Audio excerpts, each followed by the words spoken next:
either through an agency, through a recruitment company. I'll bring them on, and for a period of time they can be doing some work for me. Whilst they're working on my job, I will be their employer. But there's no long-term employment legal relationship between me and them. They can be casual workers, they can be through agencies. CIS is to do with construction, and it's a different, very specific relationship. Or do you take people who are just wholly self-employed? How much control do you have of them compared to someone who's employed by you directly? But also, what sort of risk do they entail to you on a long-term basis if you actually have to think of employing someone? So let's look at some more detail. Someone who's employed by you, as I said, could be any one of those areas. They're a permanent employee of yours. You have responsibilities, just as they do. They've got the right to written terms and conditions of their employment.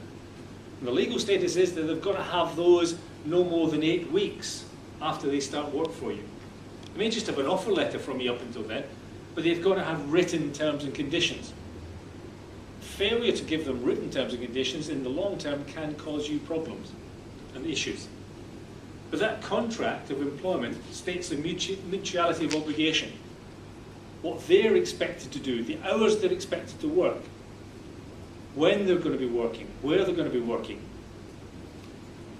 But also there's obligations from you in terms of what your obligation is in terms of giving them holiday entitlement, what to do if they're off sick, what do they do with when they decide it's the end of the relationship, what sort of notice periods are you working to? But also things such as what happens in terms of family-friendly policies, maternity, paternity rights, would all be instilled within the contract and are all obligations that you would have as an employer. Disciplinary and grievance procedures would be set. You know, we would keep them out of the contract and in a separate policy, but the contract would still refer to the fact that the individual can be disciplined or can raise a grievance under employment. Unfair dismissal rights after 1 year. Up until that point in time, they do not have any rights. As of the 6th of April this year, that figure has now been extended to 2 years. So it means an employee cannot claim that you've unfairly dismissed them within the first 2 years of their employment. However, that doesn't stop them from making a claim that you've discriminated against them in how you've dismissed them, or in how you've dealt with, or how they've worked for you. Whether that be a discrimination based upon race, sex, beliefs, they're still open to make claims. Claims against the business that would either have to be defended or settled, particularly if you have been found wanting in these areas. Status of self-employed or of workers, casual workers, subcontractors, agency workers, they have less rights in terms of long-term employment, but they still do have rights as employees while they're working with you. The agency workers regulations that came in October last year particularly give longer-term rights, so they're almost deemed equivalent to a permanent employee in terms of the rates of pay they've got to get, their notice periods, their breaks, all those sort of things. When we come down to single traders, limited companies, self-employed people, here you'll be having commercial contracts rather than employment contracts. But you still want to make sure that those contracts are worded properly to protect you and to protect the business. For workers, for employed people, the working time regulations specify how much break a person should have in their working day and their working week. It specifies how long the working week should be.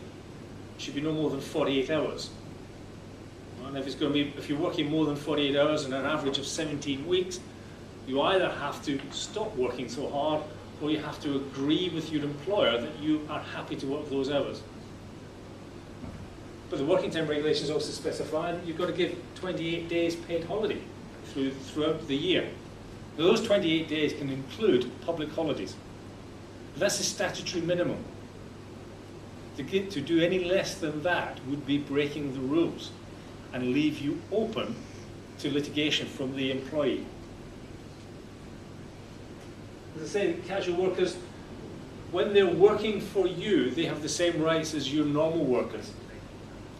But when they're not, there's no employment relationship. With agency workers, particularly if they come on and work for you in long-term projects of more than 12 weeks, they will have very much similar rights and conditions as any full-time employee would have.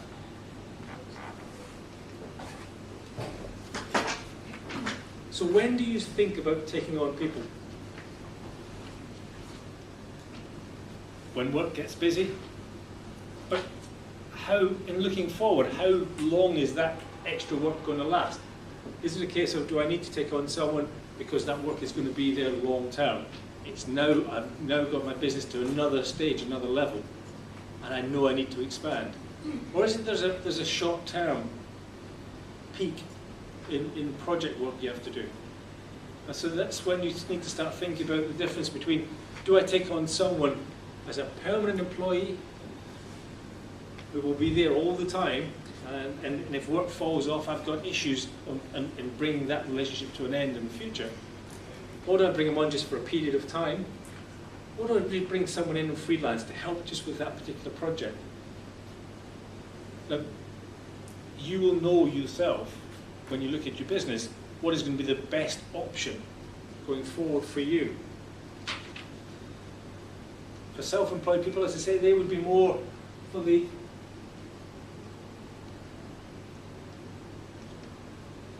covering short-term pieces. But you still want to make sure that you protect yourself as a business in terms of what that person is going to do while they're working for you, the sort of quality of work that you expect out of them, the way in which they want to work. Self-employed people, you have slightly less control over their working hours. You can't say, right, I need you in here at 8 o'clock in the morning and you'll be here till 6 o'clock at night. Being self-employed, they've agreed a project with you, they've agreed an outcome. How that outcome is achieved is far less important. Whereas with someone who is employed, you are specifying they will be there for certain hours of the day. When that's the period of time that they'll be working, and the outcomes have to be done in that period of time. Or if the outcome can't be achieved, what happens to get the extra work done? I.e., how much longer will it be, or do they have to work extra time? And if they have to work extra time, will that time be paid or not?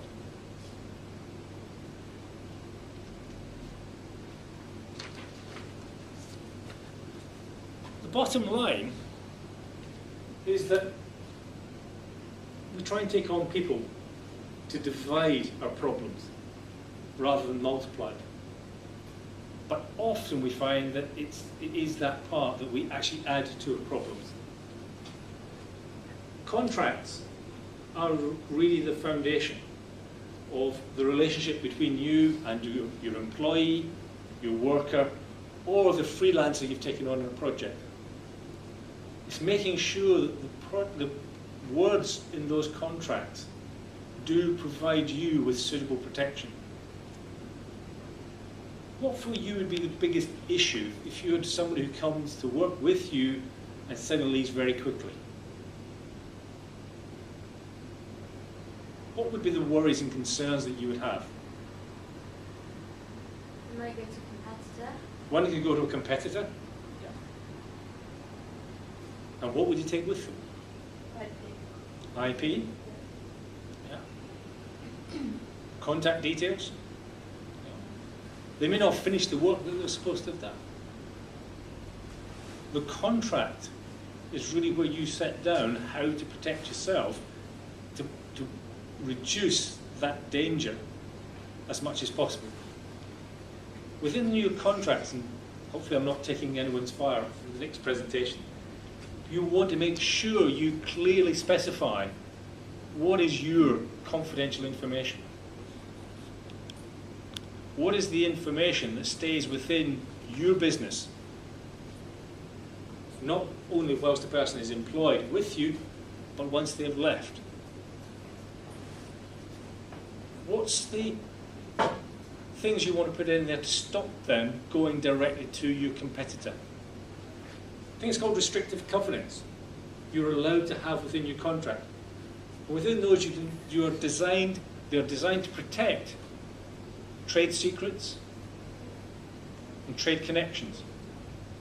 So interfering with people who you work with, your customers, maybe some suppliers or other people you've been working on your project, but also to protect your business so that they don't go out and start using your know-how for their or someone else's benefit. Your contract will have intellectual property clauses as well, specifying this, any work they've done belongs to you, and they're not allowed to use that anywhere else. If they do, then you have the right to take legal action against them. Would you specify those explicitly, like these are things that you cannot? The more specific you can be in terms of confidentiality, the better your contract's going to be. So what happens if the contract says that the employer cannot work in the same fields where, as my company works, within the first 1 year after the Yeah. 1 year, 6 months, you'd have to make sure that that is enforceable. And a court will decide whether your restriction is enforceable or not. So 12 months, given you're in a very niche market, is more than likely going to be acceptable. But you can specify non-competition, non-solicitation. You can specify other companies that they would not be allowed to work for, particularly if you're in that very specialist area. You can you can state that they're not allowed to go and work for X, Y, Z for at least 6 or 12 months after they've stopped working with you.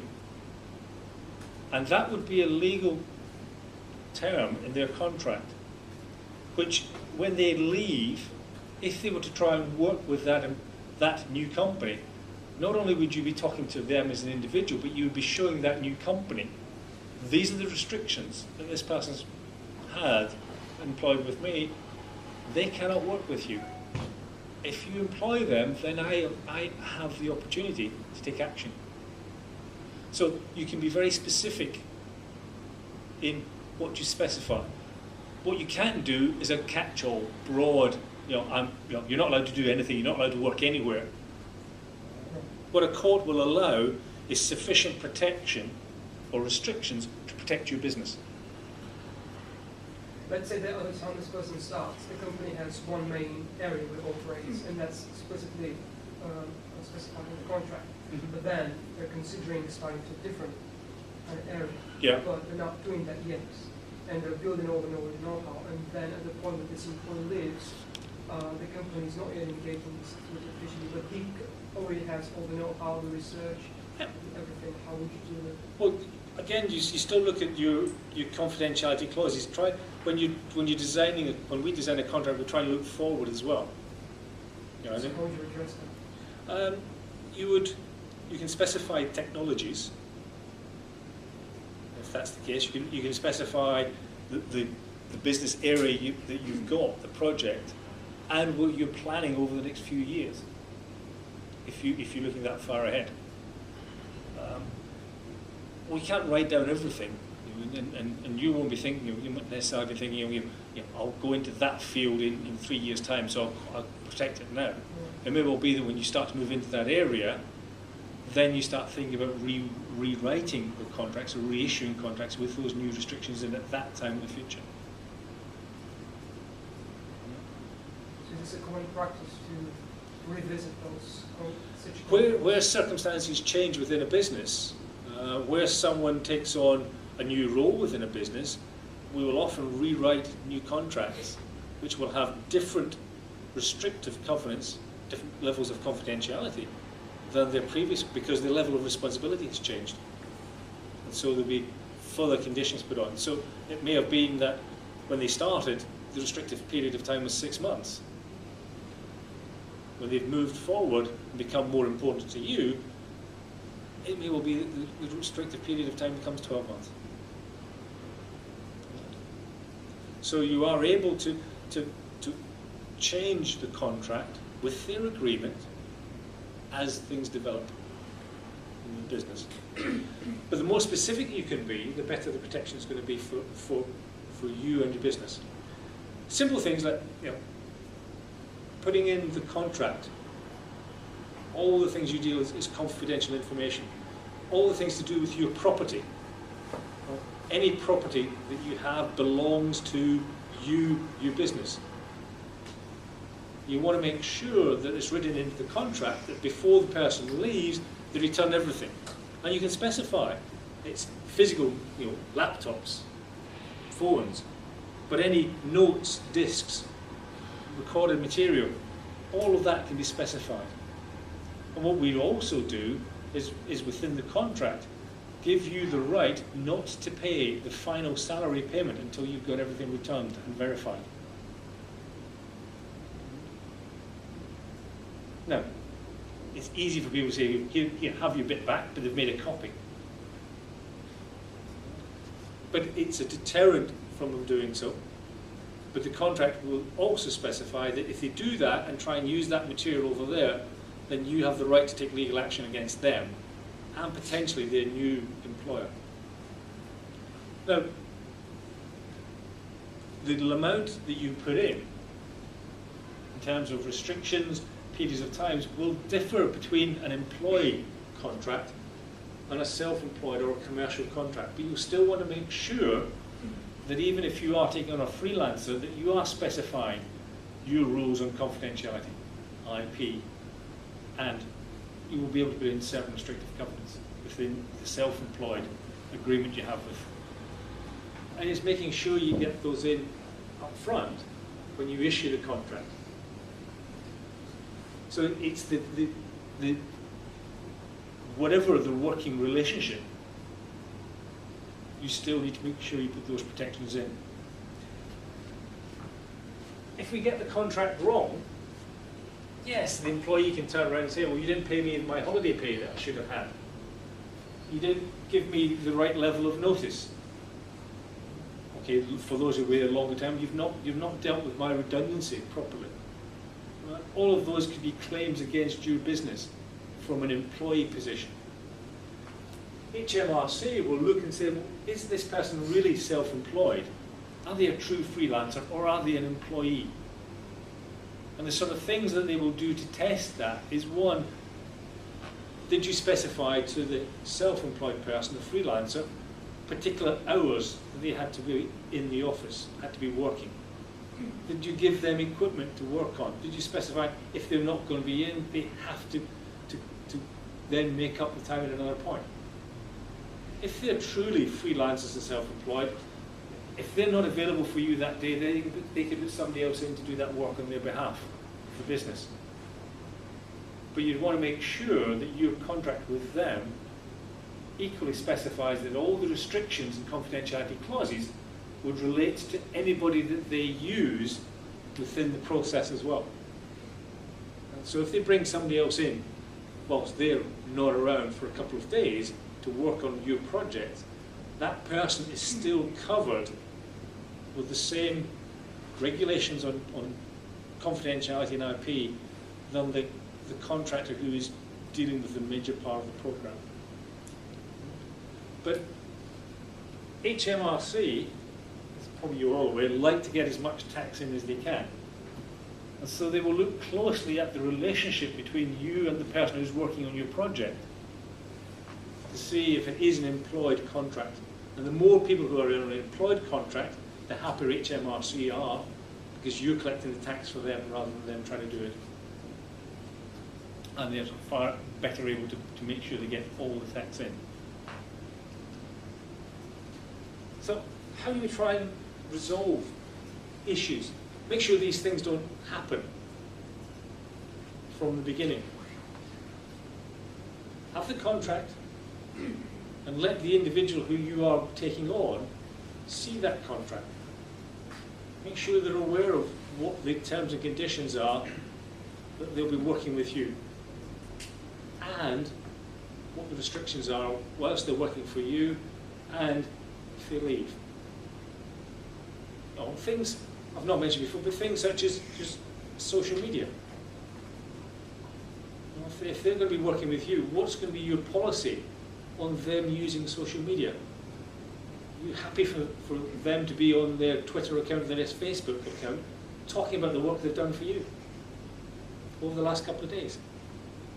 Or making other more derogatory comments about working for you? So you want to point those things out. So it's all part of the induction process when you first bring somebody in. Yes, they're going to earn a certain amount of money from you because of the job they do, and they will have expectations from you on their working conditions, but what are your expectations of them? So if we make it clear, have those discussions, then we can try and ease that process as much as possible. Whether they're employed or self-employed, there's a quality of work you'll expect from them. Either in terms of the time it takes to do a particular piece of work, or the quality of that work itself. So you'll be looking to give them targets. For anybody you are employing, you always want to have a probationary period at the start of their employment, which is really a period of time, it could be 3 months, it could be 6 months, during which you get to know them, they get to know you, you get to know their working abilities. And in that probationary period, it is actually easier and quicker if you have to bring the relationship to an end because they're not meeting your standards.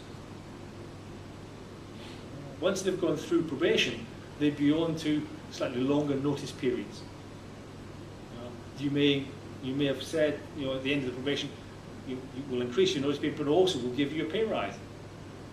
Or you'll be entitled to contributions into health funds, private health care, things like that.